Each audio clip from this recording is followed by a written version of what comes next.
日帶大家離開京都嘅人潮，仲有炭火燒嘅烤魚店，我食唔完嘅濃郁抹茶甜品。我哋嚟到抹茶嘅故鄉宇治，我哋一齊睇11硬幣上嘅實景，一齊漫步宇治一日遊。抹茶甜品，我哋咧由京都咧搭咗25分鐘咧就過到嚟宇治呢一度啦。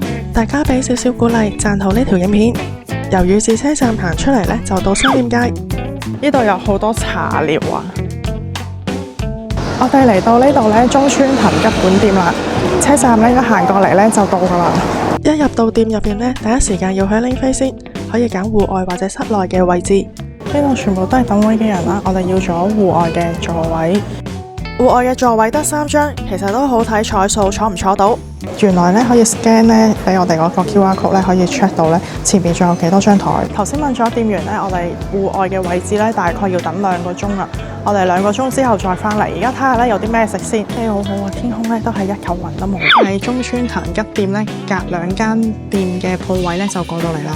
仲有呢一間叫做洪家嘅餐廳啦，或者一啲烤燒魚嘅定食嘅。我哋見到咧 Google 呢間店嘅評分咧都係好高分嘅，咁所以咧我哋就過嚟試下啦。我哋叫咗2號4號餐啦。呢度魚嘅定食有5款。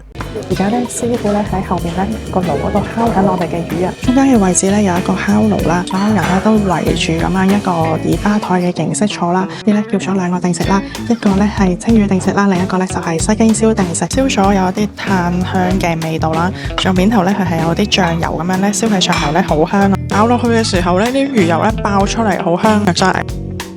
啲魚肉咧炭烤完出嚟咧都仲係好濕潤，好多汁啊！另外嗰款定食咧，我哋揀咗青魚，青魚比較薄身，試埋青魚，2款口味都唔同。青魚咧好鮮甜啊，陣味道。套餐咧有啲前菜嘅，見到有蒟蒻啦，同埋有啲植物。呢度咧可以免費添飯噶。套餐仲有1壺堅魚味嘅湯，可以做一個泡飯。呢壺湯咧用蒸籠蒸住，熱辣辣。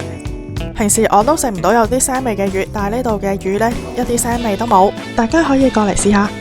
2個套餐總共食咗4400円，除咗燒魚，餐廳仲有京都牛定食。食飽我哋行埋去平等院表參道嗰邊。呢度咧係比頭先嘅商店街咧好明顯係多人啲嘅。呢度咧所有嘢咧都同抹茶有關啊。嚟到宇治商店街一定有好多抹茶嘅甜品店，仲有好多同抹茶有關嘅食品。見到有抹茶拉麵同埋抹茶餃子，唔知係咩味嘅呢？好香喎！原來係呢一度傳出嚟嘅香味，好香啊！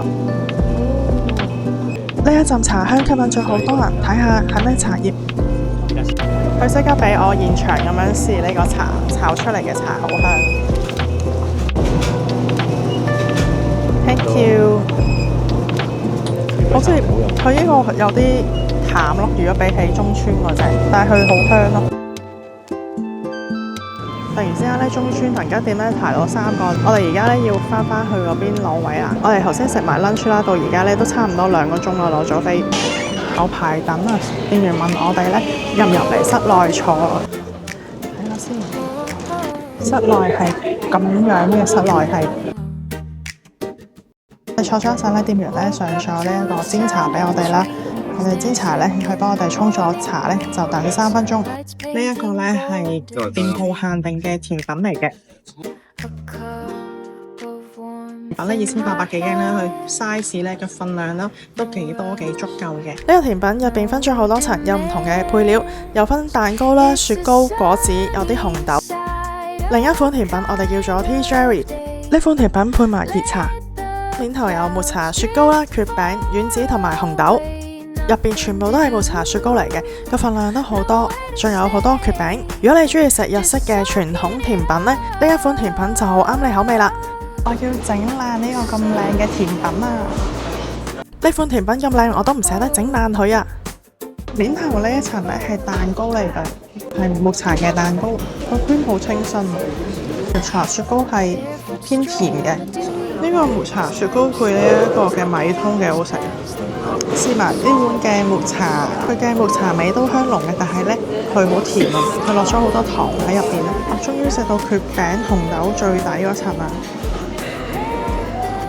到下晝4點，出邊呢都仍然有好多人等位。呢度我哋食咗4860円。我哋啱啱食完咧中村藤吉店嘅甜品啦，究竟呢，值唔值得排2個鐘頭嚟食呢？我自己覺得呢，就唔係好值得啦，因為呢個甜品呢，我覺得係同出邊食甜品店呢係差唔多味道嘅，麻麻地咁樣啦。其實如果大家呢冇咁多時間喺預置嘅話呢，其實頭先喺平等院嗰邊呢，有好多間鋪頭呢，都係可以就咁入去 walk in 坐呢，即時有位嘅。如果大家唔係一定要嚟試下呢一間中村藤吉嘅本店嘅甜品呢，我覺得可以都唔需要嘥太多嘅時間過嚟啦。喺出邊食嘅甜品店可能仲好食啲添，呢個就係我自己個人口味啦。可能大家覺得試過好味嘅，你哋都可以再過嚟試下嘅。入返去中村藤吉店鋪入邊嘅手信店。呢個係抹茶嘅朱古力曲奇啊！呢度有個位置咧，可以試下煎茶啦、焙茶嘅口味，可以同職員講試下唔同濃度嘅味道。呢一啲嘅朱古力，呢度仲有好多甜品售賣，但係需要冷藏嘅。個茶糖好正咁喎，呢一包。食完甜品啦，翻嚟咧買呢個焙茶飲。係頭先試過呢個焙茶咧，幾好味嘅。Thank you，Thank you。OK，Thank you。食完甜品，我哋行翻去頭先經過嘅平等院表參道嗰邊。我哋而家入去平等院嗰度參觀。成人700yen一張門，小學生係300 yen嘅。我哋咧而家咧入到嚟平等院呢度啦。而家4點半鐘啦，中間嘅鳳凰堂咧，頭先職員同我哋講咧，已經冇得入去啦。我哋而家咧要快啲行入去先，因為呢度咧係收5點半㗎。呢度就係擁有1000年歷史嘅世界遺產平等院。走到嚟庭園裏邊咧，最吸睛咧就係水池中央嘅鳳凰堂。後邊呢個咧就係鳳凰堂啦。入到嚟咧，平等院嘅庭園咧就會見到噶啦。而家咧啱啱好入落啊，好多人咧都圍住鳳凰堂影相啊！大家快啲拎10 yen 嘅硬幣出嚟對比下啦！冇錯，硬幣上面嘅建築呢，就係我哋眼前嘅實景啦。喺4個季節入邊，喺平等院入邊呢，都會見到唔同嘅景緻。行到入嚟手信店，我哋見到好多售賣鳳凰堂圖案嘅產品，有擦紙膠、原子筆、唔同嘅御守同埋佛珠。呢個御守咧，繡咗一個咧鳳凰堂上面嘅鳳凰公仔啦，好靚嘅，好靚啊，做得好精緻。後邊咧就係寫住平等院嘅。窗店街行翻出嚟咧，見到御志橋嘅，我哋經過咧過埋嚟呢邊。